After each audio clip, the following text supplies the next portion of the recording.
नमस्कार मंडळी, घरची चव या रेसिपीमध्ये आपलं सर्वांचं स्वागत आहे. मी आज तुम्हाला कलिंगडाच्या सालापासून टुटी फुटी कशी बनवतात ते सांगणार आहे. आपण त्यासाठी पाणी ठेवलेलं आहे आणि हे याच्यात टाकून घेणार आपण. हे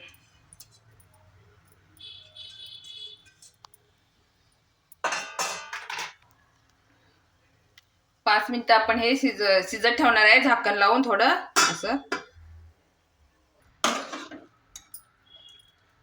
हे बघा, आपण असं त्याचा कलर बदलला थोडासा. 5 ते 7 मिनिटं झालेले आपल्या पाण्यात घालून. जास्त वेळ ठेवू नका, हे असंच पाहिजे. आपण हे पाणी काढून घेणार आहे सगळं आता. हे बघा, असं करायचं. जास्त पण शिजवून घेऊ नका. ह्या कपानं 2 कप मी साखर घेणार आहे. माझे हे तुकडे हे 4 कप होते, त्याच्यामुळे मी 2 कप साखर घेणार आपली. बस. आणि आता पाणी घालणार आहे.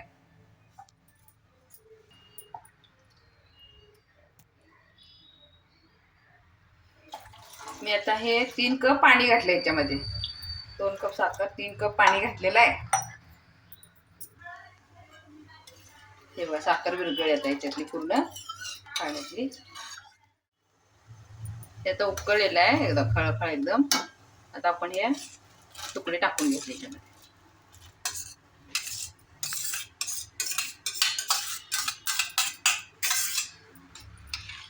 थोडासा हलवत राहायचं.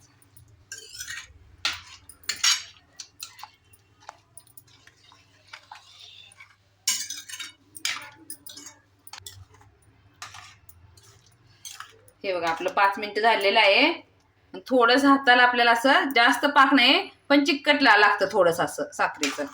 आता हे काय करायचं, गॅस बंद करायचा आणि 5 मिनिटं ह्याच्यातच मुरू द्यायचं. त्या साखरेच्या पाकातच मुरू द्यायचं. 5-10 मिनिटं राहू दे असंच.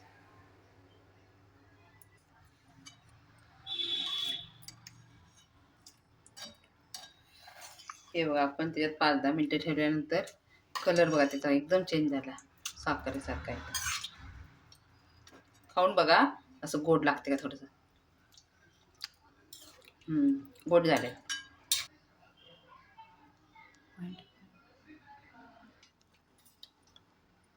हे बघा, माझ्याकडे तर 3 कलर होते, 3 कलरचे केलेले आहे. हे बघा, थोडंसं ह्याच्यात पाणी आहे. थोड्या वेळानं आता हे ताटात घालून ठेवणार सुकवत सगळे. 2 दिवस कॉटनच्या कपड्यावर घरीच वाळवले मी, बाहेर वगैरे काय नाही. फॅन खाली आपण घरी ठेवू शकतो, पण कॉटनच्या कपड्यावर घाला म्हणजे त्याचं पाणी ते निघून जातं. आवाज येतो का? खळखळ आवाज आता. आता बरणीत भरून ठेवा.